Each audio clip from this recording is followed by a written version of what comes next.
Is it just me, guys, or is the application process to come to the UK quite confusing? Well, if this is something that you are interested in knowing about, then stay tuned.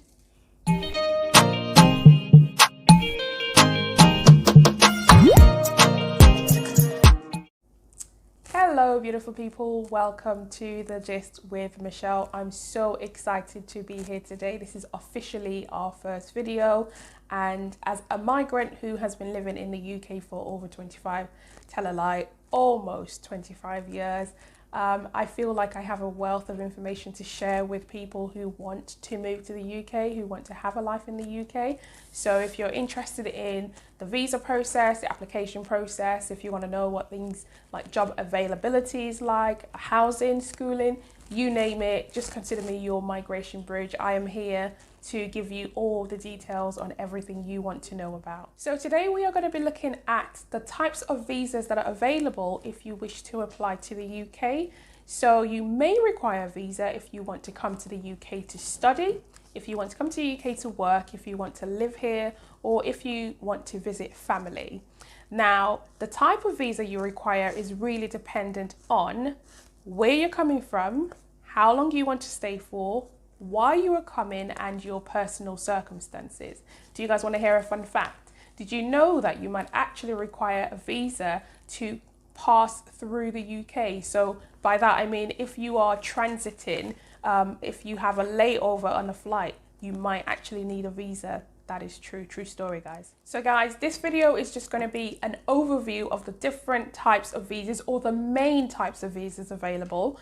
So I'm not going to go into every single detail. I would still advise you to do your own research if you want to then apply for a particular visa. This is just to give you an idea of the types of visas that are available. So the first visa we are going to look at is the standard visitor visa. This is usually suitable if you wish to come to the UK for less than 6 months or up to 6 months. So it's suitable for a holiday, or if you want to visit family and friends, if you want to come on a business trip, or if you want to do a short course that is less than 6 months. That's when you would be using a standard visitor visa. So you can typically stay in the UK for 6 months on a standard visitor visa. However, if you're coming for private medical treatment, you could stay for up to 11 months. If you are staying for more than 6 months, you might have to take a TB test as part of your application. It is possible to apply for a long-term standard visitor visa. You can get these for 2 years, for 5 years, and for 10 years, but you can only stay in the country for up to 6 months for each visit. You cannot usually switch these visas or extend them unless you are here for a specific purpose, such as a private medical treatment. Costs. You are expected to have sufficient funds to cover all of your reasonable costs whilst you are in the country. So if you want to come to the UK to study, there are different types of study visas. The type of visa you will require really depends on the length of the course you intend to study, the type of course you intend to study. So a short-term study visa is for somebody who wants to come to the UK to study an English language course that is for more than 6 months, but up to 11 months, and work is not permitted under this visa. You must have been offered a place on the course before you can apply for this type of visa. You must also, of course, be able to afford to pay for the course and afford all the reasonable expenses like your accommodation that you would be required to pay for when you are studying. And you must also be able to speak, write, and understand English. It goes without saying. If you're outside the UK, the earliest you can apply for a student visa or a study visa is 6 months before your course begins. If you are already in the UK, say studied on another course, then you must apply before your current visa expires, and your new course must start within 28 days. Stay with me, guys. I hope you're still following. If you are enjoying watching this video, why don't you go ahead and hit the like button. Child student visas are available for students who are between the ages of 4 and 17 and want to study at a private independent school. So I'm not going to go into too much information on that one because I don't think many people are in that position. Please stay in the UK for between 2 and 5 years on a student visa. It really depends on the length of your course and what you've already studied in the past. You might be able to work on a student visa, but there's certain jobs that you will not be able to do. For example, being a sports person, because there's a separate visa for that. If you're a spouse or a family member of somebody who has British citizenship or settlement in the UK, they may be able to apply for you to come and join them in the UK. As part of your application to join them in the UK, they may have to show that they support you financially. And also, whilst you are in the UK, after a set number of years, you may be able to apply for indefinite leave to remain in the country.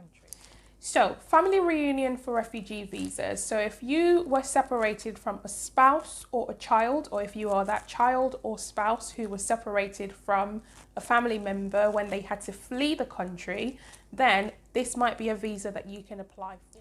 The applicant must have been granted asylum in the UK or had at least 5 years humanitarian protection granted in the UK.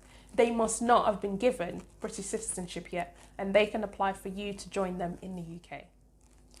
So I'm not going to go into too much detail about work visas in this video, only because I have got a separate video that is going to follow this video, which is going to be explaining work visas. This is only because on the 31st of December 2020, the UK has moved away from the way that work visas are normally being dealt with and moved onto a points-based system. So I found that quite confusing to say, because I'm actually recording this in 2020, but this isn't going to be released until 2021. So I'm struggling to know how to phrase myself. So effectively, from the 31st of December 2020, the UK is moving onto a points-based system, so anybody from Europe or anybody from any other part of the world would have to reach a certain number of points.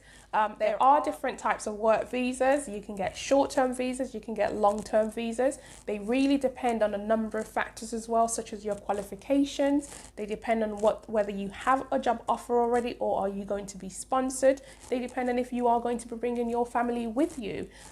So I will provide a list of the different types of workplace visas that are available, but I will be going into more details of how you can apply for those in a separate video. Okay guys, investor visas, I'm not going to say too much about this. If you have £2 million or more that you would like to invest in the UK, then this visa might be for you. True story guys, I'm not making it up. So if you want to invest in the UK and you have money to spare, then this might be the visa for you to consider. So there are other types of visas that I'm not really going to go into too much detail. Unless you want me to, then please put a comment below. I'll happily provide some information on that. So things like your UK ancestry visas, returning resident visa, minister of religions or religious workers. There are also visas for these type of people. So if these are things that you are interested in, then I'd happily look into it and give you more information on it. But this was just to provide everybody with an overview of the main type of visas that people usually come to the UK on. I definitely hope you got some value out of this. If this was information that you think that would be useful to somebody that you know, then please share with them. I would love to know what you think. You know, did you make it to the end of the video? Type in the end in the comment section. Or is there a particular visa you would like me to talk about more or to provide some information on? Please let me know in the comment section. Don't forget to hit the like button. And if you would like to get more great information like the one I provided in this video, then please don't forget to subscribe. And I will catch you next time on The Gist with me, Michelle.